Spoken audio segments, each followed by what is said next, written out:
శనేశ్వరుణ్ణి శనిగాడు శనిగాడు అంటున్నారా? అయితే మీకు జరిగేది ఇదే. ఏలినాటి శని జాతకంలోకి వస్తే ఒక అదృష్టంగా భావించాలి. అందుకే ఆయన్ని శనేశ్వరుడు అని పిలుస్తారు. కష్టాలు ఇస్తాడు. కష్టాలు ఇస్తే ఏమవుతుందండి?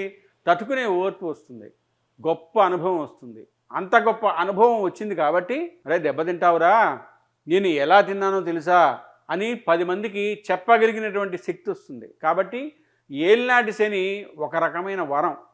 శనిగాడు శనిగాడు అని ఒక మాట అంటూ ఉంటారు, అది చాలా తప్పుడు మాట. ఆయన గ్రహాల్లో ఒకడండి, మహానుభావుడు. ఆయన్ని అలా నిందించడం, అలా మాట్లాడడం ఎప్పుడు చేయకూడదు. ఆయన కష్టపెడతాడు, కానీ ఆయన వల్ల వచ్చే ఇబ్బంది ఏమీ ఉండదు. అందుకే గ్రహాలన్నీ ఈశ్వరుడి కింకర్లు కాబట్టి ప్రతి విషయానికి ప్రతి కష్టానికి అభిషేకం చేసుకో, దోషం పోతుంది అని చెప్తూ ఉంటారు. ఇది గుర్తుంచుకోగలరు. అందరూ జై శ్రీరామ్ అని కమెంట్ పెట్టండి. పెళ్లి సంబంధాల కోసం మా టెలిగ్రామ్ ఛానల్ మ్యాట్రిమోనీ ఇండియాలో జాయిన్ అవ్వండి.